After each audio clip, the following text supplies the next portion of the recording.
प्रश्न क्रमांक 16 है, समांतर श्रेणी का सार्वंतर ज्ञात कीजिए जबकि m पदों का योगफल x m का वर्ग माइनस वाई एम दिया हुआ है। तो इस प्रश्न में ये m पदों का योगफल का मान दिया हुआ है ना, और हमें ज्ञात क्या करना है, सार्वंतर ज्ञात करना है। तो चलो सार्वंतर निकालते हैं। तो कैसे निकालना है, तो सबसे पहले हम लोग ना यहाँ पे जो m पदों का योगफल है उसके मान को लिख लेते हैं।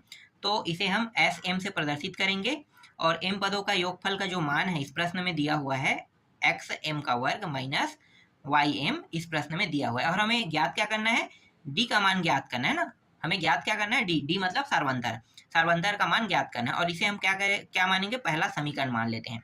अब क्या करने वाले हैं, अब ये जो m आपको दिखाई दे रहा है ना, इसको हमें m की जगह में m माइनस वन रखना है ना। जहां जहां पे पहले समीकरण में आपको m दिखाई देगा उस m को आपको m माइनस वन करना है। मतलब यहाँ पे जितने भी m है ना उन सबके जगह में क्या रखना है, m माइनस वन। तो पहले समीकरण में रखते हैं x S m minus one बराबर x m माइनस वन का वर्ग माइनस y, और यहाँ भी रखेंगे m माइनस वन।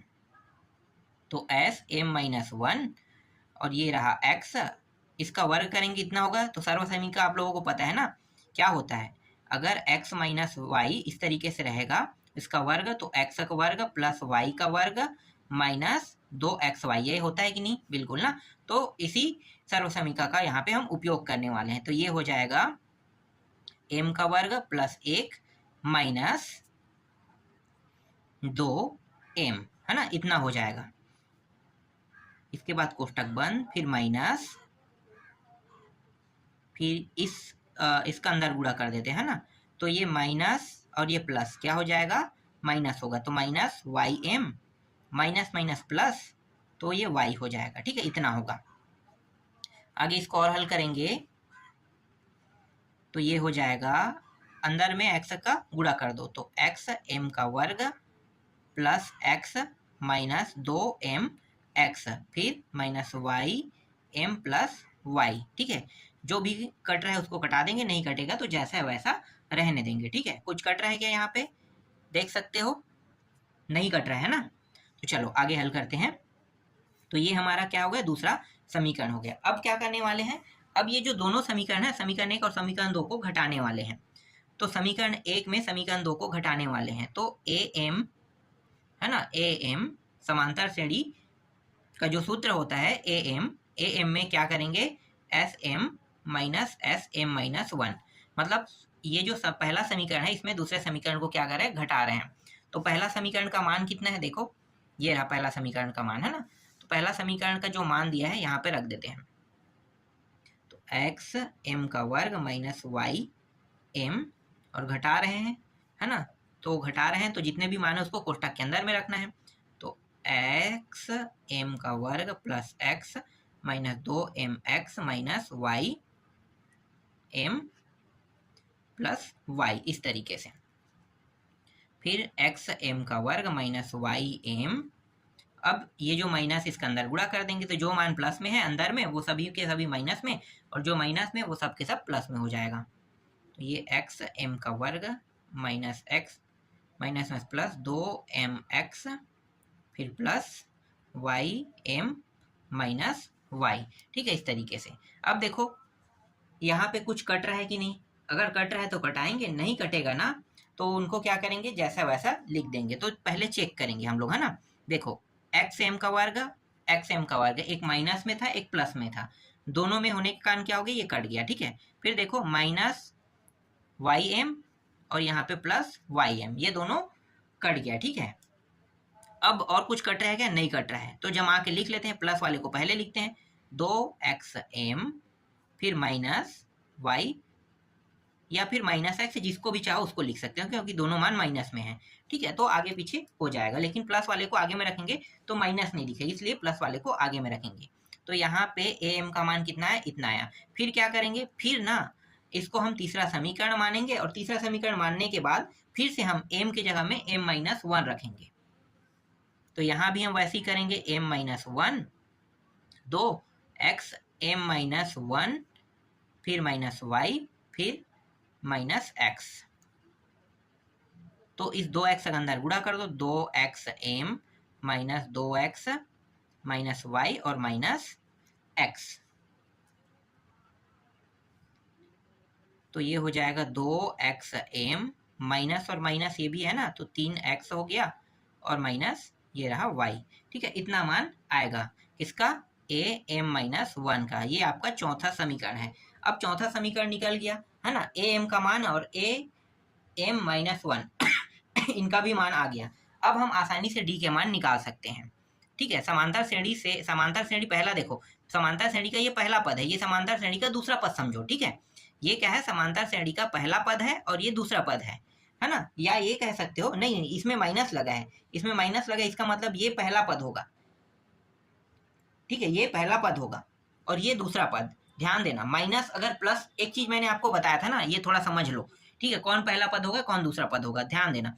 3 के बाद 6 के बाद 9, तो ये दूसरा पद है, ये तीसरा पद है, ये पहला पद है ना। तो नियम क्या कहता है, डी का मान निकालने वाला दूसरे पद में पहले पद को घटाना होता है। याद है ना, दूसरा में पहले पद को क्या करना होता है, घटाना होता है। तो घटाना होता है, तो यहाँ पे देखो एक माइनस कम है पहले से। ठीक है, पहले से माइनस m-1, मतलब ये दूसरा पद है। हम जब भी निकाल रहे हैं m-1 दूसरा पद है। देखो m-1, ठीक है, ये एक मिनट मैं दूसरा पद किसको कह रहा हूँ यार, इसको मैं पहला पद कहूंगा, ये दूसरा पद होगा, ये पहला पद हो गया। इसके बाद क्या आएगा, m आएगा, फिर m+1 आएगा, आएगा कि नहीं। तो ये पहला पद, दूसरा पद, तीसरा पद, ऐसे ही होगा ना। ये घट रहा है इसलिए ये नीचे की ओर जाएगा, ये बढ़ रहा है इसके लिए ये ऊपर की ओर जाएगा। तो पहला पद, दूसरा पद, तीसरा पद, मतलब ये जो है ये दूसरा पद है, ये सॉरी यार दूसरा बोलो, पहला पद है और ये दूसरा पद है ना। ध्यान देना, यहाँ पे थोड़ा सा कंफ्यूजन हो रहा है, बोलने में भी मुझे भी थोड़ा दिक्कत हो रहा है। ठीक है, हर बार मैं इसको मैं पहला बोलने की जगह में दूसरा बोल देता हूँ। ठीक है, ये पहला पद है समझो और ये दूसरा पद है। तो डी का मान हम कैसे निकालते हैं, डी का मान हम निकालते हैं दूसरे पद में पहले पद को घटाना। तो दूसरा पद क्या है आपका, am है ना, यही है। और ये जो है ये क्या पहला पद है, am-1, बस इसमें घटा देंगे तो डी का मान आ जाएगा। तो चलो घटाओ, तो पहला पद है ये और दूसरा पद है ये, तो दूसरा पद का मान कितना है, देखो 2xm-y-x है ना। अब घटा रहे हैं, तो घटाएंगे तो ध्यान रखना ये पूरा चिन्ह बदल जाएगा ना। तो यहाँ पे चिन्ह बदल जाएगा, तो चिन्ह बदल देते हैं। तो ये माइनस में हो जाएगा -2xm, ये माइनस से प्लस में हो जाएगा 3x, और ये भी प्लस में हो जाएगा y। ठीक है, देखो प्लस माइनस वाला जितने भी है उसको क्या करना है, कटा देना है। तो इस तरीके से ये कट गया, y कट गया। अब ये दोनों सेम तो नहीं है, तो क्या होगा, सिर्फ घटेगा है ना। घटेगा तो डी का मान कितना आ जाएगा, 3 में 1 को घटाओगे तो 2x आएगा। तो डी का मान यहाँ पे कितना प्राप्त हुआ, डी का मान प्राप्त हुआ 2x। यही क्या है, इस प्रश्न का उत्तर है। तो इस तरीके से आपका 16वां प्रश्न भी कंप्लीट हुआ। चलो अगला प्रश्न देखते हैं अब।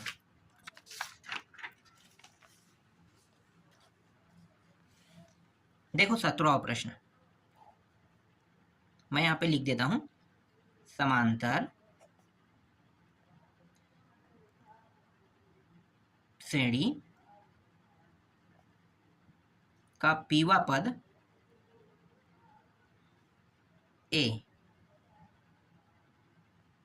है तथा क्यूआ पद बी है। सिद्ध कीजिए कि P + Q पदों का योगफल कितना आना चाहिए, P + Q अपान 2 मंझला कोष्ठक के अंदर A + B, A - B, P - Q इतना होता है। मतलब हमें सिद्ध करके इतना लाना है, ध्यान देना। ठीक है, ये हमें सिद्ध करके लाना है। और हमारे पास इस प्रश्न में जो दिया है वो क्या है, पीवा पद Q है और क्यूआ पद B है। पीवा पद A है और क्यूआ पद B है ना, A और B दिया हुआ है। तो चलो हल करते हैं। तो यहाँ पे लिखेंगे, माना प्रथम पद हमारे पास प्रथम पद तो नहीं है, इसलिए हम क्या करें, प्रथम पद को A मान लेते हैं। ठीक है, और सारवंतर को हम D मानेंगे है ना। तो सारवंतर D है और प्रथम पद A है। अब पीवा पद के लिए हल करते हैं। तो पीवा पद बराबर क्या है, ए है ना। दो पार्टीशन कर लेते हैं और यहाँ पे लिखेंगे क्यूआ पद बी है। दो पार्टीशन इस तरीके से कर लेते हैं, ठीक है। पीवा पद का मान कितना होगा, तो आप लोगों को पता है पीवा पद निकालेंगे, पीवा पद का मान ए है और क्यूआ पद का मान बी है। तो इस पीवा पद का मतलब क्या होगा, पीवा पद का मतलब हो जाएगा ए प्लस पी माइनस एक डी, होगा कि नहीं, है ना, इसी तरीके से होगा। और यहाँ पे क्यूआ पद का ए प्लस क्यू माइनस एक डी बराबर बी, ठीक है, ये होगा कि नहीं, बिल्कुल होगा, है ना।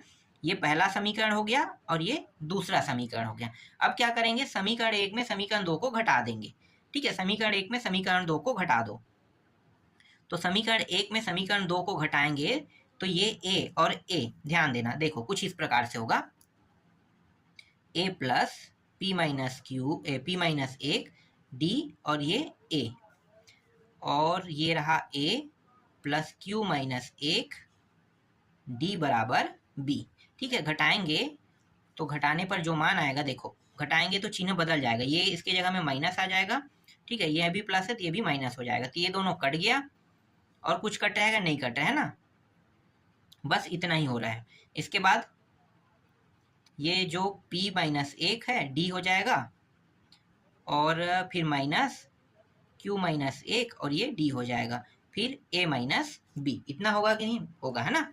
यहाँ से d को उभयनिष्ठ निकाल लेंगे तो d उभयनिष्ठ निकल गया, दोनों से d उभयनिष्ठ निकलेगा तो बचेगा क्या, तो बच रहे हैं यहाँ पे p माइनस एक और ये माइनस अंदर गुणा होगा तो प्लस और माइनस क्या हो जाएगा, बदल जाएगा ना, तो q प्लस में है इसलिए माइनस में हो जाएगा और ये माइनस में इसलिए प्लस में हो जाएगा, इस प्रकार से, और a माइनस b,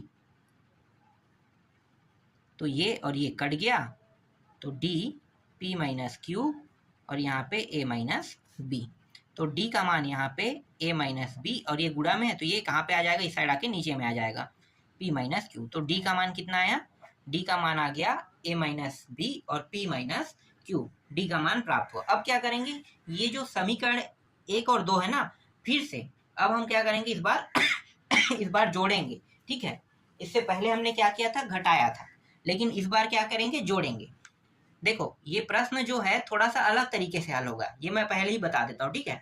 अगर मैं इसको विलोपन विधि से हल करता हूँ तो ये बहुत लंबा चौड़ा जाएगा, तो इसे लंबा चौड़ा ना बनाते हुए इसे सिंपल और सरल और शॉर्टकट विधि में बनाते हैं, क्योंकि हमें सिद्ध करना है, अगर सिद्ध करने वाला नहीं होता तो लॉन्ग कट में जाता, ठीक है। हमें सिद्ध करना है तो जितने भी कम चांसेस हो सकते हैं उन सारे चांसेस का उपयोग करना है। तो इस बार क्या करेंगे, जोड़ेंगे, इससे पहले हमने घटाया था, अब इन्हीं दोनों को क्या करते हैं, जोड़ देते हैं, ठीक है। तो मैं बगल में कर देता हूँ, ज़्यादा अच्छा रहेगा, क्योंकि यहाँ पे पहले से मान दिया हुआ है, सिर्फ जोड़ना है ना। तो ये एक और एक क्या हो जाएगा, दो, सीधा यहाँ पे हम लिख लेते हैं 2a, ठीक है, 2a। यहाँ से जो d है उसको अगर उभयनिष्ठ निकाल लेते हैं, पहले से d को उभयनिष्ठ निकाल लो, ठीक है। तो d को मैंने पहले ही उभयनिष्ठ निकाल लिया, तो ये सारे मान यहाँ पे माइनस की जगह क्या होगा, जोड़ है तो प्लस रहेगा, है ना, तो ये प्लस में रहेगा, तो p और q, ठीक है, p और q, तो यहाँ पे p और q प्लस में हो गया, p प्लस q, और ये माइनस और माइनस दो माइनस हो जाएगा, है ना, दो हो गया, ठीक, और ये a प्लस बी हो जाएगा, a प्लस बी, जोड़ रहे हैं तब आ रहा है ना, जोड़ने पर इन दोनों को जोड़ोगे तो आपको ये मान देखने को मिलेगा, ठीक है। तो ये मान जोड़ने पर हमें क्या हुआ, प्राप्त हुआ, ठीक है, इतना प्राप्त हो गया, 2a plus D p minus Q minus एक, इसे मैं दो भागों में बांट लेता हूँ, माइनस एक को, है ना, तो माइनस एक को दो भागों में बांटूंगा, तो इस तरीके से मैं दो हिस्सों में इसे कर लेता हूँ। इसके बाद मैं क्या करूंगा, यहाँ पे फिर से माइनस एक इस प्रकार से लिख दूंगा, ठीक है, फिर से क्या लिखूंगा, माइनस एक, तो ये माइनस और एक माइनस एक कितना हो जाएगा, वापस दो होगा कि नहीं होगा ना, तो इस तरीके से मैं अलग कर दूंगा, और यहाँ पे कोष्टक को ना थोड़ा सा बदल लो, तब समझ में आएगा, फिर छोटा कोष्टक और ये छोटा कोष्टक और ये बड़ा कोष्टक, ठीक है, क्योंकि ये डी का हिस्सा है, डी को अगर मैं अंदर गुणा करूंगा तो ये पी डी, फिर डी क्यू, फिर माइनस एक दिया है, ये डी है, ये भी डी है, समझो, ठीक है, इस तरीके से, फिर ए प्लस बी, फिर 2a प्लस प्लस इस d को ना सिर्फ इसके साथ बस गुणा करना है, ठीक है, तो d को यहीं पे रहने देते हैं, p माइनस क्यू माइनस एक, और d का गुणा सिर्फ इसके साथ हुआ, तो ये माइनस क्या बन गया, d बन गया, फिर a प्लस बी, फिर 2a plus D P minus Q minus 1, इस डी को उस पार ले जाते हैं तो ये a प्लस बी पहले से था, इस साइड आके माइनस से क्या हो गया, ये प्लस हो जाएगा। ठीक है, तो इस साइड आके क्या बन गया, ये प्लस हो गया है ना। फिर 2a plus D P minus Q minus 1 और a प्लस बी, डी के जगह में हम मान क्या रख सकते हैं, देख सकते हो ये वाला मान है ना, रख सकते हैं। तो a माइनस बी और p माइनस क्यू, ठीक है, ये मान हमें क्या हुआ, प्राप्त हुआ। तो इस पूरे के जगह पे हम ये वाला मान रख सकते हैं। ठीक है, ऐसा इसलिए करें क्योंकि आगे ना प्रश्न को हल करने में आसानी होगा, इसलिए हम इस तरीके से कुछ हल कर रहे हैं। ठीक है, अब इस प्रश्न में निकालने के लिए क्या कह रहे हैं, p प्लस क्यू पदों का योगफल निकालने के लिए कहा है ना। तो चलो अब यहाँ पे आगे हल करते हैं। तो यहाँ पे p प्लस क्यूवा पद और योगफल मतलब s का मान, ठीक है, इस तरह से s p प्लस नहीं माइनस नहीं, p प्लस क्यू है ना।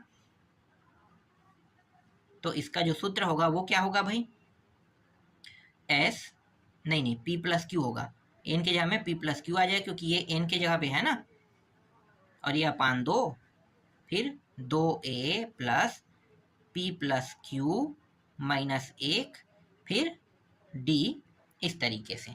अब ध्यान दो, ये जो समीकरण हमें प्राप्त हुआ है इसको हम तीसरा समीकरण नाम देते हैं। ठीक है, तीसरा समीकरण। अब देखो 2a प्लस डी, ये रहा p, ये प्लस, ये एक मिनट कहीं पे गलती हो गया क्या, देखो यहाँ पे प्लस है तो ये प्लस रहेगा ना, यहाँ पे माइनस में लेते आ रहा था। देखो इसी तरीके से थोड़ा थोड़ा गलती होते रहता है। आप लोग ना जहाँ पे मैं गलती करता हूँ उसे ध्यान से देखना कि हाँ यहाँ पे माइनस से प्लस हो गया, प्लस से माइनस, आगे में मुझे पता चल जाता है कि यहाँ पे मैंने गलती किया है, पर उसी समय गलती सुधर जाता है तो अच्छा रहता है ना। तो थोड़ा ध्यान से आप लोग करना। ठीक है, जब ऐसे प्रश्नों को बनाओगे तो प्लस माइनस में जैसे मैं जल्दी जल्दी करता हूँ हल तो अधिकतर गलती होता है, और जब मैं धीरे धीरे हल करूंगा तो गलती होने के चांसेस नहीं के बतौर होते हैं। फिर भी थोड़ा बहुत गलती होने के चांसेस हो सकता है, इसलिए थोड़ा आराम से करना है ना। देखो जो गलती हुआ तो हमने सुधार दिया, ठीक है, ये गलती हो गया था, सुधर गया है। अब क्या करेंगे, इस पूरे के जगह में ये वाला मान रख सकते हैं तो रख देते हैं, क्योंकि हमें सिद्ध तो करना था और जो हमें सिद्ध करके लाना था उस मान को रखने पर आसानी से आ जाएगा। ये क्यू है, इस पूरे के जगह में क्या डालना था, a प्लस बी, फिर a minus b p minus q, है ना। यही हमें क्या करके लाना था, इस प्रश्न में सिद्ध करके लाना था। देख सकते हो सिद्ध हो गया है ना, यही क्या है, इस प्रश्न का उत्तर है। तो इस तरीके से ये आपका 17वां प्रश्न भी कंप्लीट हुआ है ना। देखने में जरूर ये सारे प्रश्न आपको कठिन लग रहा होगा, लेकिन देखो बना रहे हैं तो इतना ज्यादा कठिन नहीं है, बस तरीके और बनाने के तरीके थोड़ा सा अलग हैं। इसके बाद देख लेते हैं 18वां प्रश्न। मैं यहाँ पे लिख लेता हूँ 18वां प्रश्न को। 1 से 100 तक आने वाले उन सभी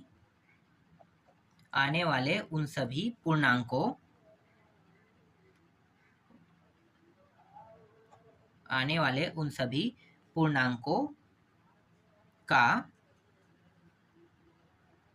योगफल ज्ञात कीजिए जो 2 या 5 से विभाजित है। ठीक है, 1 से लेके 100 तक के संख्या में जो 2 से भी भाग जाए और 5 से भी भाग जाए, उन सारे संख्याओं को लेना है। तो चलो इसको हल करते हैं। तो 2 पार्टीशन कर लेते हैं। ठीक है, पहले पार्टीशन में 2 से भाग जाने वाले सारे संख्याओं को लेंगे, दूसरे पार्टीशन में 5 से भाग जाने वाले को। तो 1 से 100 तक के बीच में 2 का पहाड़ा पहली संख्या होगा, दूसरी बात क्या होगा 4, मतलब दूसरी संख्या, तीसरी संख्या 6, इस तरीके से 100 तक के पूरा चला जाएगा। समझ में आ गया। तो ये क्या हो गया, पहली संख्या मतलब a का मान, और ये अंतिम मान को क्या कहते हैं, an भी कहते हैं और इसी को l भी कहते हैं, दोनों कहते हैं, याद रखना। an का मान भी हो गया, l का मान भी हो गया, तो यहाँ पे an और l का मान आसानी से निकल गया ना। अब क्या करेंगे, दूसरे पार्टीशन में 5 से भाग जाने वाले, तो पहली संख्या तो 5 रहेगा, दूसरी 10 और तीसरी 15, इसी तरीके से अंतिम संख्या क्या रहेगा, 100, है ना, अंतिम संख्या 100। तो ये a का मान हो गया, ये an और l का मान है, दोनों का मान है।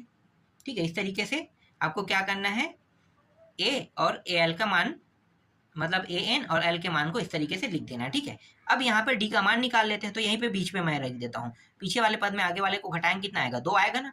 यहाँ पे डी का मान कितना आएगा, पीछे वाले पद में आगे घटाओगे तो 5 आएगा। हर एक में 5 का अंतर, जो अंतर है वही क्या कहलाता है, सार्वंतर कहलाता है। आपको पता है ना, जो अंतर है वही क्या कहलाता है, सार्वंतर कहलाता है।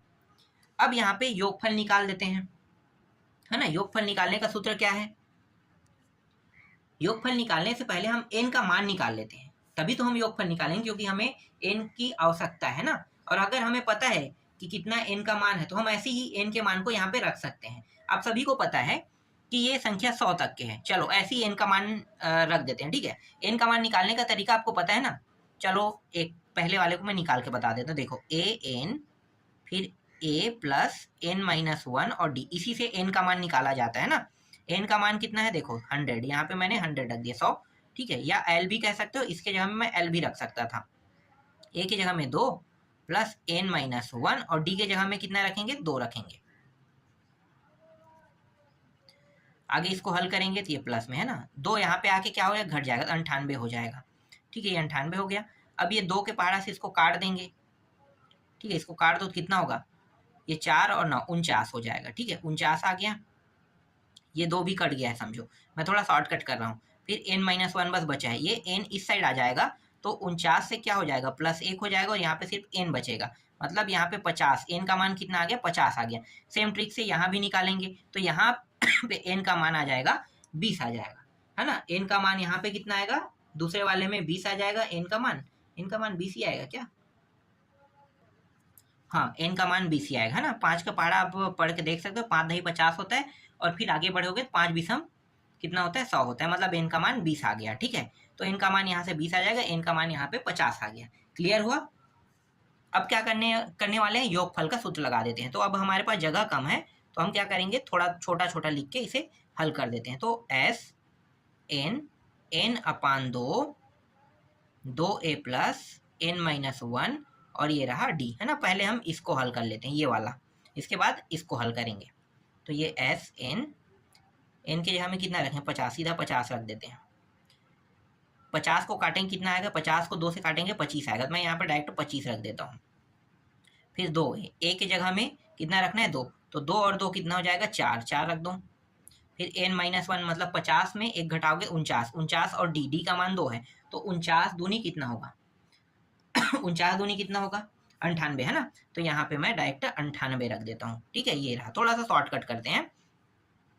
तो 98 और 4 इन दोनों को जोड़ें कितना होगा, 102, 102 गुणित 25 कर दो, तो 102 गुणित 25 करेंगे तो कितना आ जाएगा, 102 गुणित 25 करने पर आ जाएगा 2550 आ जाएगा, ठीक है। तो 2550 क्या है, ये पहले वाला जो है ना, इसका उत्तर है ना। 2 से जब हम विभाजित करते हैं तब आ रहा है, तो एस एन का मान इतना है। अब इसको हल करते हैं, तो एस एन मतलब एस 20 लिखो सीधा, एन के जगह में 20, और यहाँ पे फिर एन का 20 रखेंगे तो 20 अपान 2 मतलब 10 हो जाएगा, तो ये 10 आ गया। फिर 2a मतलब 5 दूनी 10, ये शॉर्टकट में 10 आ गया। एन का मान 20 में घटाओगे 19, 19 माइनस 19 गुणित 5, है ना, क्योंकि डी का मान 5 है तो 5 रख दो, ठीक। इस प्रकार से ये जोड़ने में है, थोड़ा सा शॉर्टकट करते जा रहे हैं, आपको पता है ना, शॉर्टकट करेंगे तो बना लोगे ना। तो ये 10 और ये 90, 5 दूनी 10, ठीक है, 90, 90 ये हो गया, 90 और 10 100 गुणित 10, तो ये हो जाएगा 1000, ठीक है। तो ये S20 इसका मान कितना आ गया, मतलब 20 पदों का जो मान है वो कितना है, जोड़ने पर 1000 आएगा कह रहा है, ठीक है। तो 1000 यहाँ पे आ गया। अब क्या करना है, अब ये जो S50 है ना और S20 इन दोनों के मानों को क्या कर देना है, जोड़ देना है, ठीक है। जोड़ देते हैं, तो जोड़ेंगे दोनों के मान को, जो 2 और 5 दोनों से क्या है, भाग जाने वाले हैं, है ना। तो दोनों को जोड़ देते हैं, तो जोड़ने पे कितना आ रहा है, 3000 और ये 5 5 0, 3550 आ रहा है।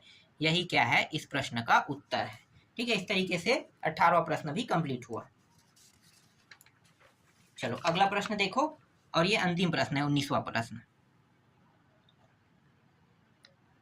यहाँ पे कह रहा है 2 अंकीय, ठीक है, 2 अंकीय संख्याओं का योगफल ज्ञात कीजिए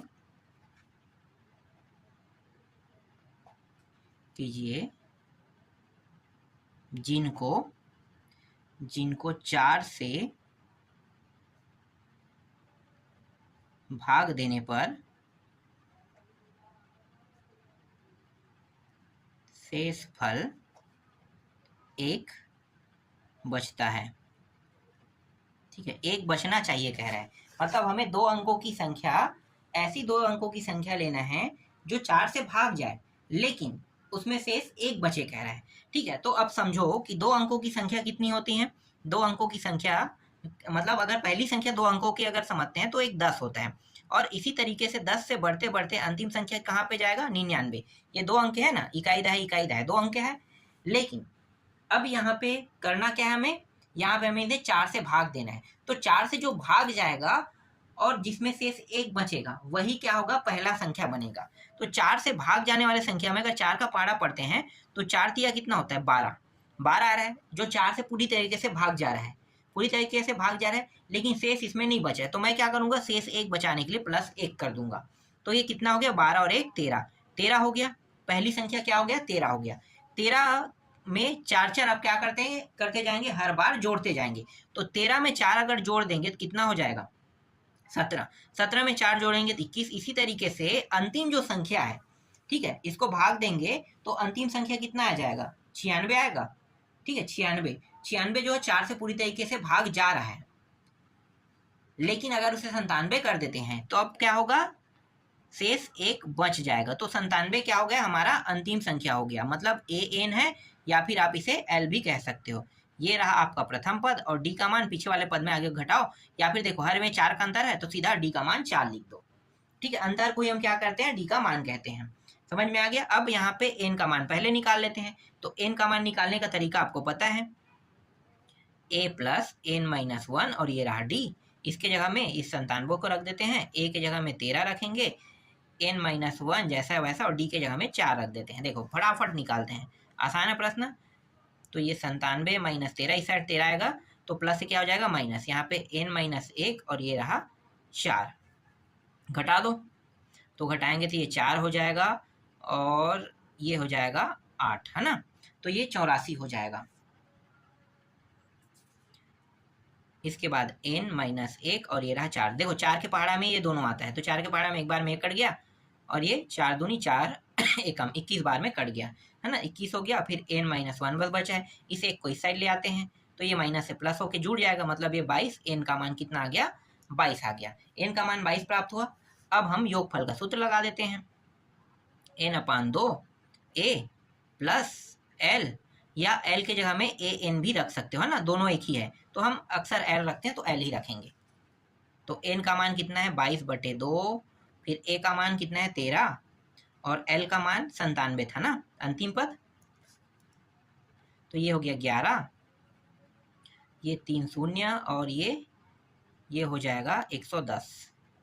तो 11 110 दोनों को गुणा कर दो, तो दोनों को गुणा करेंगे तो ये हो जाएगा 1210। यही क्या है, इस प्रश्न का उत्तर है। तो इस तरीके से 1210 आ गया। इसके बाद हम लोग अगले प्रश्नावली को देखेंगे।